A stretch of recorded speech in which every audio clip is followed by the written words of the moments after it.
Uma em cada 3 mulheres brasileiras afirma ter sido vítima de insulto, humilhação ou xingamento por algum namorado, marido, parceiro íntimo ou ex-parceiro. Isso já aconteceu com você? Isso se chama abuso emocional. Se a gente considerar também a ameaça de empurrar, apanhar, chutar, perseguição, amedrontamento e ofensas sexuais, quase metade das mulheres, 43% da população, afirma já ter vivenciado isso com parceiros íntimos. Isso se chama abuso emocional. São 27,6 milhões de mulheres que passam por isso. E o abuso emocional é um dos abusos mais difíceis da gente lidar, porque muitas vezes a gente não entende que a gente está passando por abusos, porque são traços que são normalizados como o jeito da pessoa, como as formas de amar, como uma crítica construtiva, um momento ruim. Eu trouxe aqui hoje 8 formas de abuso emocional que podem estar acontecendo com você, para que você possa prestar atenção, pedir ajuda e ter ferramentas para sair desse tipo de relação. É sempre importante lembrar que quando a gente pensa em violências, a violência nunca começa pela violência física, pelo abuso físico. Ele normalmente começa aqui nesse abuso emocional e eu quero te mostrar por que ele é tão comum de acontecer. Para que você não se sinta culpada por estar passando por isso repetidas vezes.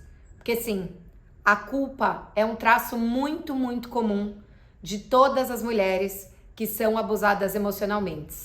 A gente se sente culpada, envergonhada, paralisada, inadequada, insegura. E hoje eu quero poder falar sobre isso e já te convido a, se você passou por isso, deixar os comentários no vídeo do YouTube, se você tá ouvindo, assistindo esse conteúdo pelos players de áudio, me escreve no @caroltchukian, _amores possíveis, pra gente criar essa rede de apoio, de trocas. Eu tô aqui pra te ajudar, pra conversar com você. O abuso emocional é esse tipo de violência que vai destruindo a gente silenciosamente, sabe? Que vai corroendo a nossa autoestima, o nosso amor próprio, a nossa sensação de pertencimento. Isso acontece não só na nossa parceria romântica. Isso muitas vezes é eco de uma relação que a gente aprendeu que era amor lá dos nossos cuidadores, da nossa família, dos nossos amigos. Esse, inclusive, é um dos fatos que faz com que seja tão difícil a gente identificar que um abuso emocional é um abuso emocional, e eu vou falar disso mais pra frente. Quando a gente vê isso de fora, né? Quando a gente vê uma amiga, uma irmã, uma prima, uma pessoa próxima passando por uma situação assim, fica muito evidente pra gente que ela tá passando por um abuso emocional. Mas quando é a gente que tá vivendo, tem um monte de nuances. E aí a gente já começa a falar, né? Não, imagina, é só uma fase, eu também fiz uma coisa que tá contribuindo pra turbulência dessa relação, eu não sei se eu vou também sobreviver ao fim desse namoro, esse casamento, eu quero insistir mais um pouco. Será que vale a pena? Quero que você reflita isso hoje, que você possa compartilhar esse áudio, esse vídeo com mulheres que estão passando por isso, para que elas se sintam acolhidas. Ninguém tá aqui apontando o dedo para ninguém. A gente sabe que esses abusos são recorrentes. Tem uma série no Netflix que chama Made. Eu, inclusive, já fiz uma análise sobre ela, tem no YouTube do Amores Possíveis. E tem um dado que eles colocam na série, que mulheres que recorrem a abrigos voltam 7 vezes para casa antes de se separarem. E aí elas estão saindo de casa não só por conta de abuso emocional, muitas vezes elas já sofreram todos os tipos de violência para buscar abrigos, para fugirem desses parceiros ou parceiras. E elas voltam para casa e para o casamento em média 7 vezes. Ou seja, se você está vivendo muitos desses traços de abuso emocional que eu vou falar aqui recorrentemente, não se culpe. Esse é um processo lento, mas a gente pode ir tomando consciência e tendo ferramentas para sair desse lugar juntas. Então, por isso, hoje eu quero trazer essas 8 formas de abuso emocional para a gente desnaturalizar alguns comportamentos que nos machucam, que nos destroem e que muitas vezes a gente acha que é amor. Mas antes, eu acho importante trazer aqui o que é a definição de violência psicológica e emocional, segundo a Política Nacional de Enfrentamento à Violência contra a Mulher de 2011. Violência psicológica e emocional é qualquer conduta que cause dano emocional e diminuição da autoestima da mulher, ou que lhe prejudique e perturbe o pleno desenvolvimento, ou ainda que vise degradar ou controlar suas ações, comportamentos, crenças, decisões, mediante ameaça, constrangimento, humilhação, manipulação, isolamento, vigilância constante, perseguição, insulto, chantagem, ridicularização, exploração e limitação do direito de ir e vir, ou qualquer outro meio que lhe cause prejuízo à saúde psicológica e à autodeterminação. Ouvindo essa definição, é angustiante pensar que a maioria de nós mulheres já sofreu esse tipo de violência. Eu quero trazer aqui, para começar a falar desses traços, o primeiro traço, que é o comportamento mais delicado para a gente prestar atenção e o mais difícil de lidar, porque ele está ali enraizado nos nossos primeiros vínculos afetivos. O primeiro traço de abuso para você prestar atenção desse abuso emocional são as invalidações constantes. Quando o seu parceiro ou parceira fica ali, constantemente fazendo críticas ou comentários depreciativos que muitas vezes são envelopados como conselhos, ou quando essa pessoa está menosprezando as suas opiniões, suas escolhas, seus sentimentos. Inclusive, eu vou falar um segundo tópico só sobre os sentimentos. Sabe, por exemplo, trazendo uns exemplos práticos. Então, você quer se envolver mais com as finanças da família, e aí o seu companheiro fala: você também nunca entendeu de dinheiro, agora vai querer se meter aqui? Deixa que eu cuido dessas coisas. Ou, desde quando você sabe cuidar do seu dinheiro? Nem olha para a conta do cartão, quer enganar quem? Ou quando você se emociona durante uma discussão com o parceiro ou a parceira, e aí a pessoa fala: olha aí, faz drama por tudo, vai chorar? Sério? Ou quando você tá sendo mais enfática numa discussão e a pessoa te chama de descontrolada. Ou você tá conversando com uma roda de amigos, tá todo mundo conversando sobre um tema e você vai falar sobre uma referência e você erra. Você fala que o livro era do Guimarães Rosa e o livro era do Machado de Assis. Você errou. E aí a pessoa fala num tom de brincadeira: ai, gente, vocês desculpem, né? Ela é meio burrinha, mas eu amo ela mesmo assim. Parecendo que é um fofo. Ou trazendo um exemplo para o homem, para mostrar que os homens também podem sofrer esse tipo de abuso. Então, quando a mulher compara o cara depreciando. Então, tá todo mundo no almoço da família, aí ela fala pro pai, né? Aqui o Joca não é igual a você, né? Aquela coisa de divisão de contas em casa não é questão de ideologia de gênero, não. É necessidade. Já colocando o fato de você não ganhar tanto quanto o pai, quanto o marido da irmã, como um problema. Presta atenção nessas falas, né? Tão burrinha, tá largada, nossa, tá ficando com o quadril igual da tua mãe, né? São pequenas ofensas constantes e que muitas vezes elas vão reforçando uma ideia de que você não é boa o suficiente. Que isso você já ouviu repetidas vezes, desde pequena. Então, sabe a pessoa que cria uma sensação de você não consegue fazer nada direito, você não vai conseguir fazer o que você quer desse jeito, você não vai dar conta de tudo, vai pegar mais uma coisa para fazer, quero ver se você dá conta. As crianças estão irritadiças, estão malcriadas, porque você também não consegue colocar ordem nessa casa. E o que eu percebo que esses comentários depreciativos são muito doídos e perversos nesse abuso emocional, né? Essas invalidações. O seu companheiro e a sua companheira sabem exatamente os seus pontos sensíveis. E eles te machucam nesse lugar. Você já contou para essas pessoas quais eram as coisas que seu pai, sua mãe te falaram que te machucaram? E essa pessoa, uma hora vai meter o dedo nessa ferida e vai falar: sua mãe tem razão.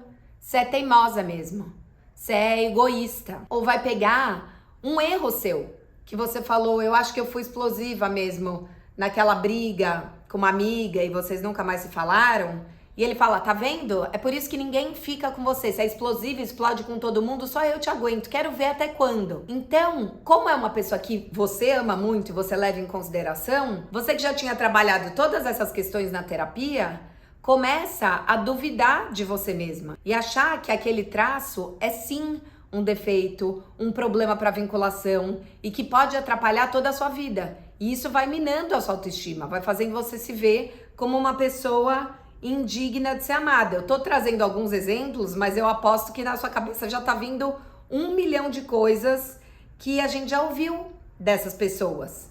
E de novo, isso ecoa porque muitas vezes a gente ouviu essas coisas das primeiras pessoas que amaram a gente. Por isso o abuso emocional é tão difícil de ser verbalizado como abuso. Porque a maioria de nós cresceu em ambientes invalidantes, em famílias invalidantes, onde a gente viveu com amor, mas com muita invalidação. E aí, trazendo Freud aqui para o vídeo, o Freud, no Introdução ao Narcisismo, já coloca que uma unidade comparável ao ego não pode existir no indivíduo desde o começo. O ego tem que ser desenvolvido. O que ele quer dizer com isso? Que a nossa noção do eu se dá a partir do contato com os nossos cuidadores, prioritariamente com as nossas mães, ou cuidador primário, pai, uma avó, quem estava ali mais próximo de você. E a gente entende quem a gente é a partir do olhar e da fala desses nossos pais, do que eles dizem que a gente é e da forma como eles interagem com a gente. E aqui, quem nunca ouviu, nossa, você não podia ser mais organizado como seu irmão? Ou você é muito preguiçoso? Nossa, você é muito falante, fala demais, isso só causa problema. E essa invalidação não é só sobre o seu ser. Eu, por exemplo, ouvi, você tem o cabelo enrolado porque você mexe nele. Você não quer dar uma mudada no seu visual de vializar nos anos 90. Eu, 8 anos aprendendo a dormir de bob pro cabelo ficar liso. Quer dizer, eu já aprendia ouvindo uma avó de que eu não era bonita como eu era. Eles invalidam também o nosso sentir. Né? Então, você é sensível demais, você é aberta demais, você é irritadiço demais. E as narrativas deles pautam as nossas narrativas. A gente aprende que eles amam a gente apesar desses defeitos, que talvez nem sejam defeitos, são as formas como eles nos olham. A gente já acha que tem um erro nosso a ser corrigido, e que amar é apontar essa sua falha para você melhorar. E aí você entra num casamento ou num namoro onde a pessoa tá o tempo inteiro apontando uma falha sua e você lembra de quem? Da tua mãe, do teu pai, da tua avó, que era crítica. Você se vê com 40 anos com alguém que tá apontando a mesma falha, que talvez nem seja falha, e você já se identifica com a crítica, já se invalida, porque lá atrás você aprendeu que isso era assim. E você vai se apequenando. É importante a gente perceber, e eu quero que você volte a pensar lá atrás, qual que era o seu papel? Seu papel na sua família, seu papel no grupo de amigas, da escola, da faculdade. Você era a criança problema, o que demorava para aprender, a amiga feinha. Muitas vezes já passaram anos, você não tá mais nesse lugar, mas você tá nesse lugar emocional. E aí, quando você até já dividiu isso com a pessoa, ou quando ela coloca em xeque, por exemplo, a sua inteligência, hoje você já está num super trabalho, você fez pós-graduação, você lê 1 milhão de livros, mas você volta a ser a única filha que repetiu de ano, porque isso reverbera em você e você acha que você é mais burra mesmo, porque você foi a única criança que demorou para aprender a ler. Essa pessoa volta a te puxar para esse lugar. E é importante a gente perceber que dentro da nossa família e a lógica do abusador vai fazer com que a gente confunda personalidade com ações. Então, quanto mais a pessoa te conhece, mais ela vai falar, mas você é assim.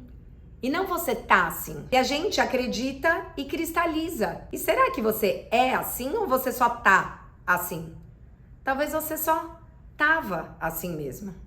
Tem um trechinho da Bell Hooks no Tudo Sobre o Amor, Novas Perspectivas, muito interessante, que ela fala assim: em um dia normal na minha família de origem, eu receberia atenção carinhosa e o fato de eu ser uma menina inteligente seria afirmado e estimulado. Então, horas depois, alguém diria que exatamente porque eu me achava tão esperta, provavelmente eu acabaria louca, internada num hospício e ninguém iria me visitar. Não é surpreendente que essa estranha mistura de carinho e crueldade não tenha alimentado positivamente o desenvolvimento do meu espírito. Essa estranha mistura de carinho e crueldade é esse amor que a gente vai recebendo desses nossos amores que abusam emocionalmente da gente. E aí, trazendo Freud de novo, né? Ele coloca na teoria econômica dos afetos que a gente tem dois movimentos. A libido do eu, que é a energia que é voltada para nós mesmos, então as nossas vontades, nossos desejos, as nossas necessidades de satisfação, e a libido do objeto, que é direcionada para o parceiro ou para a parceira amorosa. Uma conta matemática. Quanto mais eu invisto em uma, mais eu diminuo a outra. Quando eu tô apaixonado, quando eu tô amando muito, eu coloco toda a minha libido no objeto. Então, eu já tô ali esvaziada de mim. Tô investida naquela pessoa.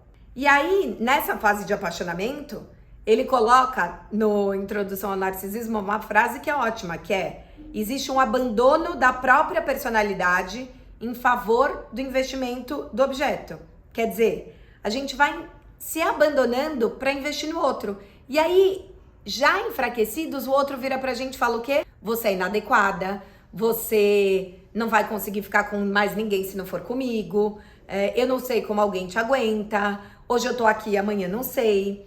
E a gente fica querendo mudar, se desenvolver, compensar para que essa pessoa não nos abandone, sem perceber que a gente tá se autodestruindo, que a gente tá se deixando ser manipulado. Então, quero que você pense agora quais foram essas primeiras frases que te invalidaram e como isso ainda ecoa nas suas relações amorosas hoje.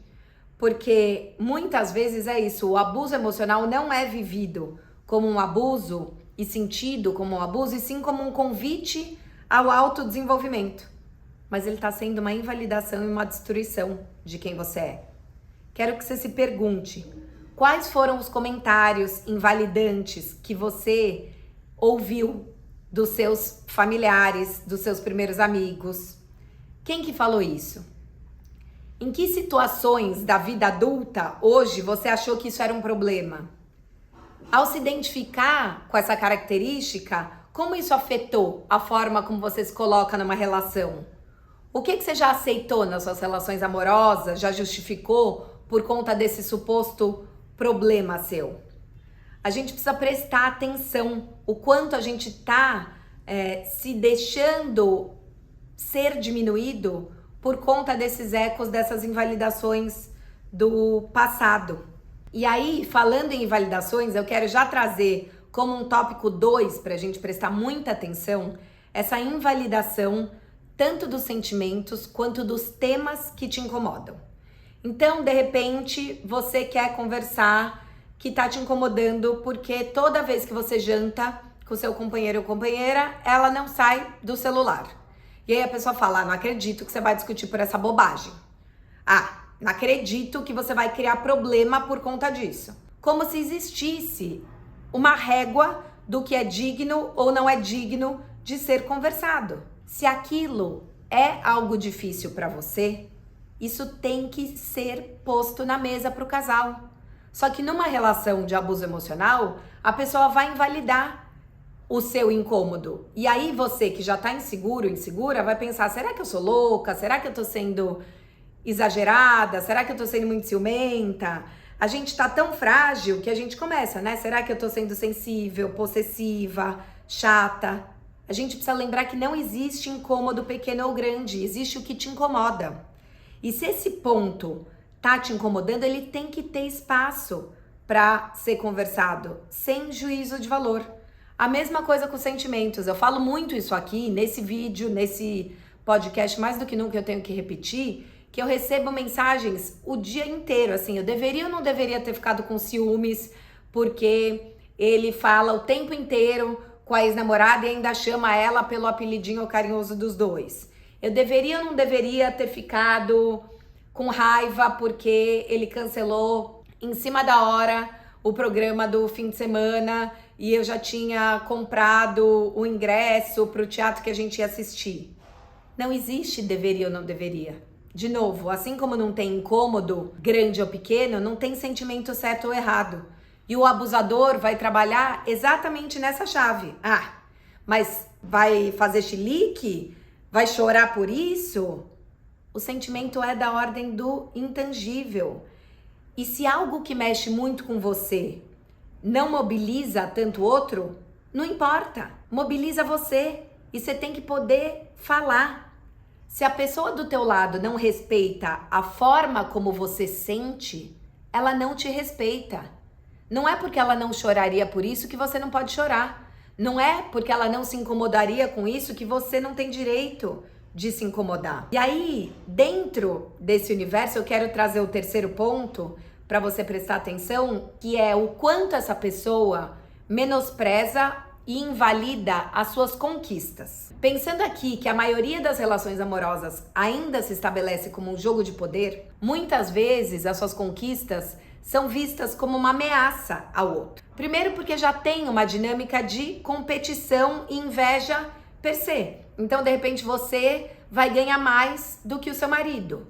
Você tá indo fazer uma viagem internacional pela sua empresa e a pessoa nunca fez. Você teve coragem de se organizar e vai fazer uma pós-graduação e a pessoa tá lá há um tempão querendo se organizar para fazer. Ou você teve uma conversa super difícil com seu irmão, mas colocou em pratos limpos coisas familiares e essa sua companheira ou companheiro estão lá com um monte de coisas entaladas. Ou uma outra coisa que também pode gerar um gatilho para esse abusador é que o seu desenvolvimento em outras áreas é visto como uma ameaça à vida do casal ou da família. Como se essa sua liberdade, esse seu desenvolvimento, essas suas conquistas fossem um sinal de que você vai dar menos atenção à casa, à rotina, ao amor. E aí a pessoa já tá te punindo de antemão, como se o amor fosse ser uma reciprocidade de renúncias. Aqui, de novo, é um jogo de poder. No Tudo Sobre Amor, Novas Perspectivas, a Bell Hooks coloca isso também. Ela coloca que nós não podemos conhecer o amor se permanecermos incapazes de abrir mão do nosso apego ao poder. Se qualquer sentimento de vulnerabilidade despertar terror em nosso coração. E aí, se a gente vê o poder do outro, a potência do outro na vida como uma ameaça a nós, se ganha mais quem tem mais energia, a gente vai ficar um querendo puxar o tapete do outro. E muitas vezes as mulheres ficam felizes com o crescimento dos homens, mas os homens não. Tem pesquisas que mostram que as mulheres que têm pós-graduação e doutorado não colocam isso nas bios dos aplicativos, porque quando elas põem, elas têm menos curtidas e encontros. Porque os caras não querem mulheres mais inteligentes do que eles. A gente precisa prestar atenção a isso. Porque se a pessoa vai menosprezando ou vai duvidando desses seus avanços, você começa a duvidar também. Então, por exemplo, finalmente você conseguiu a promoção do seu trabalho e a pessoa fala, vamos ver, né, se você vai dar conta agora de gerir uma equipe de 30 pessoas. Ou aí ela fala, vamos ver se você vai dar uma conta de gerir 30 pessoas e dar conta da casa. Ou, bom, mas também nessa empresinha, né, qualquer um vira diretor. Ou a pessoa já começa a punir da casa, né? Então, você agora tá passando mais tempo na empresa, é uma fase, e vocês deveriam dividir as tarefas. Mas a pessoa fala, bom, essa casa tá uma bagunça. Ou, desde que você assumiu esse cargo, essas crianças tão mal educadas que só. Ou, nossa, você deu uma engordada, né? Esse cabelo, bens a Deus, tá meio desleixada. Quer dizer, a pessoa vai destruindo a sua conquista e vai fazendo com que você se sinta culpada por estar dando passos na sua vida profissional, na sua vida familiar. E você mesmo começa a pensar, será que eu deveria estar investindo nisso? Será que isso vai colocar em xeque o meu casamento? E o perverso é que às vezes a pessoa faz como que se isso fosse culpa sua. Tive uma época que eu fui atriz e aí eu me formei, e a minha peça de formatura, eu tava super feliz. E na última cena, a minha personagem se suicidava numa tina de água, bem essas coisas, né, de teatro alternativo, peça de formatura, peças dramáticas. E eu tava com uma camisola da personagem, e daí ela entrava lá com a camisola e a luz apagava, e aí quando eu levantava e todo mundo ia lá agradecer, a camisola estava um pouco transparente, não estava totalmente transparente. Bom, esse meu namorado na época terminou comigo na estreia da minha peça. Ele era ator também, ele já tinha feito peça que ele ficava nu, totalmente nu, e ele terminou comigo porque a minha camisola estava um pouco transparente.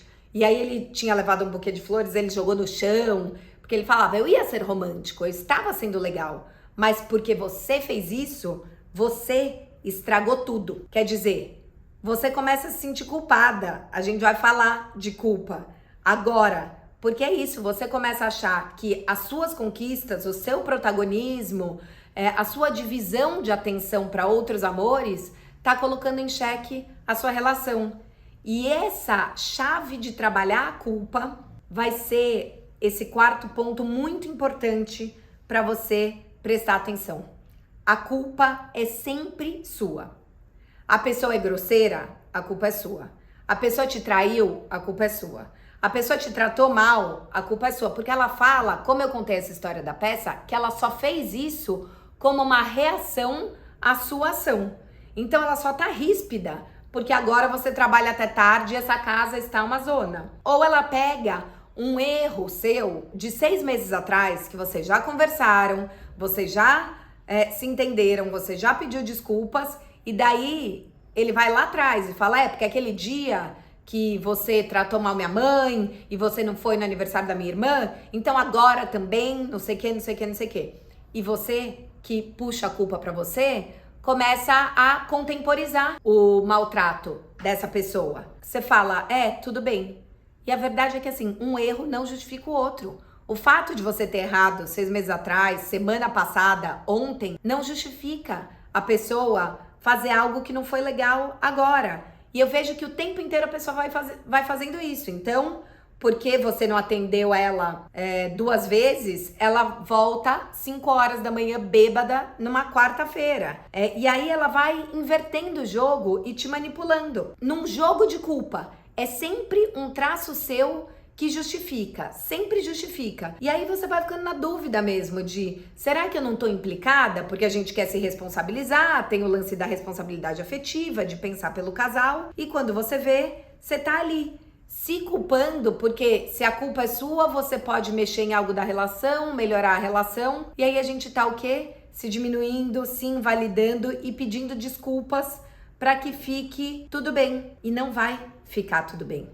Porque quanto mais você pede desculpas, mais essa pessoa te culpa continuamente. Um outro abuso emocional que deve ser desnaturalizado com frequência, e que é o 5º ponto, é a pessoa levantar a voz. Isso é muito naturalizado como é o jeito do cara. E aí são explosões, ofensas, agressividade verbal, xingamentos. Quantas vezes eu já não ouvi em clínica, com amigas, com parentes, mas é o jeito dele, foi só um rompante de raiva, depois passou, ele é mais explosivo, ele não é sempre assim, na frente dos outros ele é ótimo, carinhoso. Isso é um outro gesto de manipulação, porque como com os outros e na frente dos outros ele é ótimo e carinhoso e ele só explode com você, você começa, voltamos pro 4º ponto, a achar que a culpa é sua. Será que então não sou eu mesmo que tô causando desses transtornos? Será que eu não tô exigindo demais? Tô sendo muito ciumenta? Tô sendo muito carente? Não. Eu aprendi com uma tia muito querida que eu amo muito, desde criança. Não é o que você fala, mas como você fala. E quando estes homens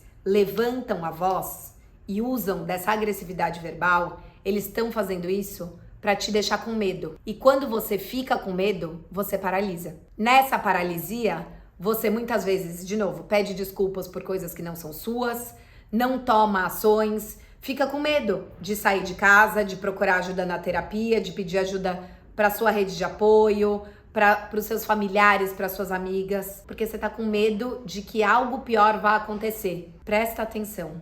Isso é abuso e você não pode deixar esse medo te paralisar. Isso leva para uma outra escalada, que é o 6º ponto, que são as ameaças e a chantagem emocional. Trazendo a chantagem emocional e trazendo de novo o Made, a série, como referência, na série, o Sean, que é o marido da protagonista, ele é alcoólatra, e aí ele começa a manipular ela e fazer chantagem. Ele fala: olha, eu só tô sóbrio de novo porque você voltou comigo. Se você me abandonar de novo, eu vou voltar a me afundar no álcool. E aí ela, que ama o cara, começa a se sentir responsável por ele e tende a ficar presa na relação. Muitas vezes os filhos também são usados como arma de coerção.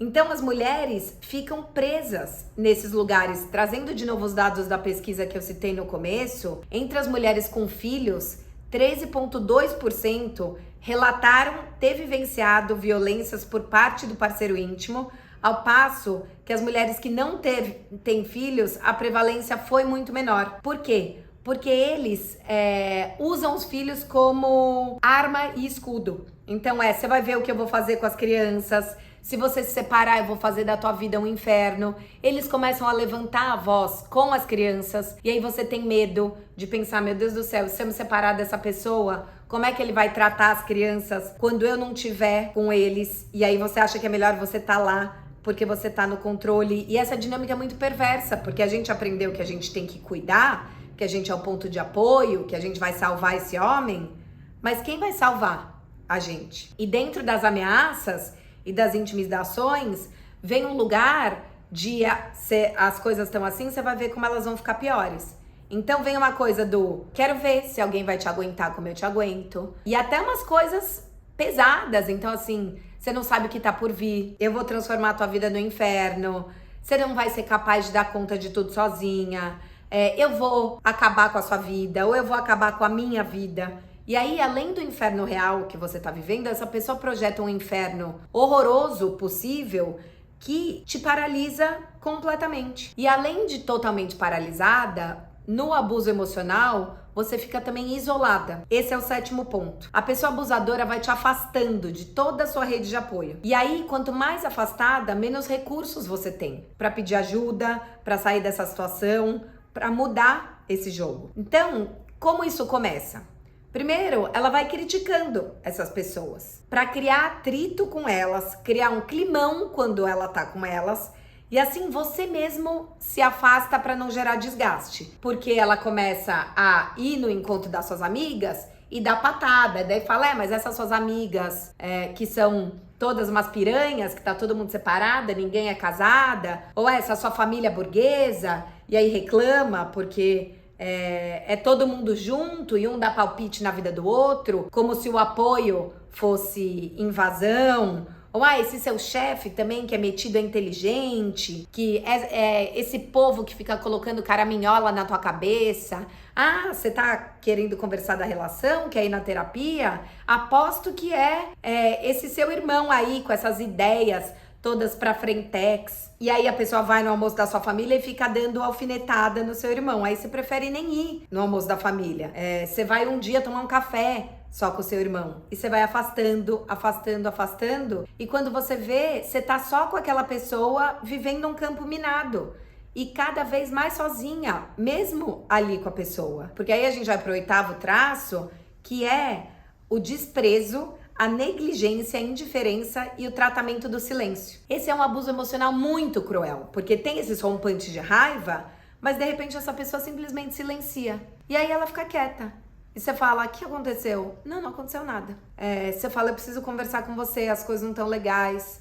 Não, agora não, outro momento. Ela te ignora pra te ensinar uma lição. Ela menospreza suas necessidades. Ela não aparece. Então você combinou um jantar para conversar sobre as coisas das crianças. Ele não vai. Ele anda pela casa ali como se nada tivesse acontecendo, sem olhar pra tua cara, liga a televisão, mal fala com você, come em silêncio. E aí você vai se sentindo mais frágil, querendo fazer vinculação. E quanto mais você quer fazer vinculação, mais você fica querendo o quê? Corrigir, ser legal, ser boazinha, reparar um dano que é a pessoa que tá causando. Por que é tão difícil a gente sair e como a gente pode ir se fortalecendo para sair desse lugar. É difícil, porque a gente começa cada vez mais a sentir que a gente tá num campo minado. Então, cada vez mais você tá pisando em ovos. Você tá com medo de que qualquer assunto escale para uma discussão, e aí você tá sempre atenta, tensa, começa a pensar com quem que eu converso, isso pode ser um problema, o que que eu visto, para onde eu vou, o assunto que eu vou puxar. Eu tenho a sensação de que nesses contextos parece, sabe aquelas placas de obra, estamos há tantos dias sem acidente? Tudo pode ser um motivo de acidente. E isso vai contagiando negativamente toda a sua vida. Você dá menos atenção para seus filhos, para o seu trabalho, você se afasta da sua família, das suas amigas, você vai diminuindo a sua ação e a sua potência na vida. Isso te deixa deprimida, angustiada, ansiosa. E aí, quanto mais fraca emocionalmente você tá, mais você sente que você não tem forças para sair dessa relação. Você tá em frangalhos. Essa sensação de inadequação constante que essa pessoa vai trabalhar ali no abuso e vai te colocar cada vez mais para baixo, ridicularizando suas opiniões na frente dos outros, colocando sempre que as coisas nunca são boas. E aí, além de ir abalando a sua autoestima, esse abusador emocional vai fazendo com que você comece a duvidar de você mesma, das suas capacidades, da sua força. É angustiante porque ao invés da gente sair, as mulheres muitas vezes ficam nessas relações porque a gente se considera responsável pela reconstrução do casamento. A gente foi ensinado assim. Quantas pessoas ficam anos em relações que estão destruindo a gente porque acham que é só uma fase e vai melhorar? Não, já foi pior, agora tá melhorando. Não foi sempre assim. E não é sempre assim, porque essa pessoa vai oscilar, como toda relação tóxica e abusiva. Vai ter momentos horrorosos e depois a pessoa pede desculpa, traz flores, diz que vai ficar confusa. Esse cara já foi legal. Aí você acha que foi só um dia, foi só um período ruim. Muitas vezes você se sente em dívida com essa pessoa. Não, ele já me deu muita força quando eu entrei na minha depressão pós-parto. Ele segurou minha onda de grana quando eu resolvi mudar de carreira. E aí essa dívida faz com que você esteja presa num lugar que só tá te tirando cada vez mais amor, vida, dinheiro.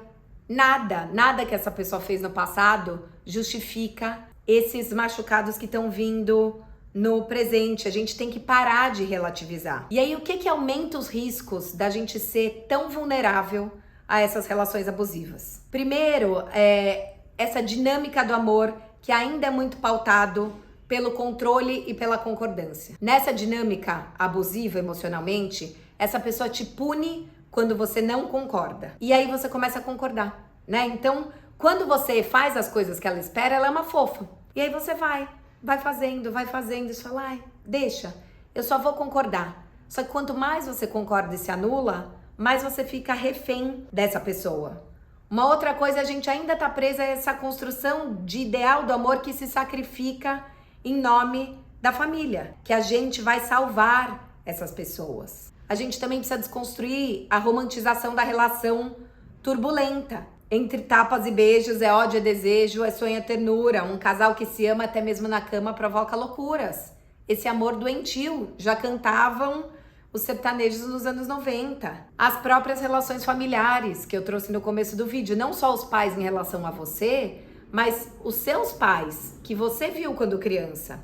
Consumindo muito conteúdo aqui pra pauta, vi uma frase muito forte de uma psicóloga, que é: a gente não escolhe aquilo que é saudável, a gente escolhe aquilo que é familiar. Se a gente viu muitas brigas em casa, o pai levantando a voz pra mãe, um pai que abandonou e que voltou, falas depreciativas, manipulações, a gente começa a achar que isso é amor também, que faz parte. E quanto mais inseguro a gente é e a gente tá na vida, quanto menos relações saudáveis a gente tem, mais suscetível a gente vai estar a esse tipo de abuso. Trazendo de novo a pesquisa, infelizmente a maioria das mulheres não faz nada quando sofrem abusos. 45% das mulheres não faz nada quando sofrem abusos. A maioria delas tenta resolver sozinha. 38% das mulheres tenta resolver sozinha. De novo, a gente puxa pra gente, a gente acha que vai salvar a relação, o homem, o casamento. Tem por um lado uma descrença nas instituições, a gente não sabe a quem recorrer. Delegacia da mulher, o abuso emocional não dá para ser provado, né, no corpo, como é que eu vou levantar provas, começa pedindo ajuda para sua família, para os seus amigos. Não tenha vergonha. A vergonha e o medo são os principais paralisantes. Tem uma fala da Gabriela Mansur que fala: não é o medo, é a vergonha de assumir que sofre violência e ser criticada que paralisa a mulher. Tem mulheres que sentem pena do agressor, que via de regra são bons pais de família e cumprem a função de provedor. Existe ainda a dependência emocional. Muitas assumem que ainda gostam dessa pessoa e não conseguem romper o vínculo de anos de relacionamento ou anos de namoro. Vejo isso com as meninas mais novas. Conheço uma mulher que sofreu violência a vida inteira, mas não se separou porque não queria baixar o padrão de vida. Ela não ia ficar pobre, mas não ia ter a mesma vida de antes, com motorista, carros e privilégios para os filhos, como estudar fora do país. A gente tem que poder passar essa barreira da vergonha, poder pedir ajuda. Como eu disse no começo do vídeo, infelizmente quase metade das mulheres já passou por isso. Se você tá com medo, tá com vergonha de recorrer a pessoas próximas, de novo, entre em contato comigo. Eu vou te ajudar, vou te encaminhar a grupos de ajuda. Eu sei que quando a gente ama é muito difícil assumir que o outro é agressor.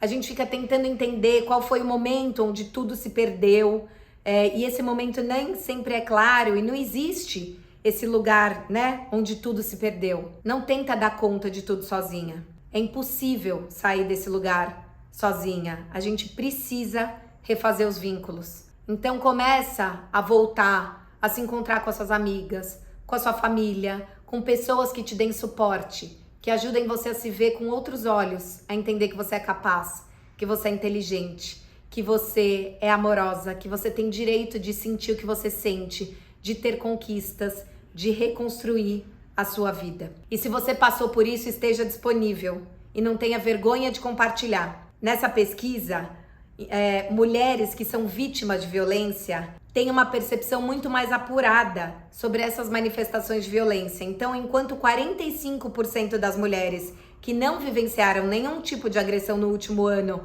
relatou ter testemunhado uma outra mulher sendo violentada, dentro das que sofreram, esse dado foi praticamente o dobro.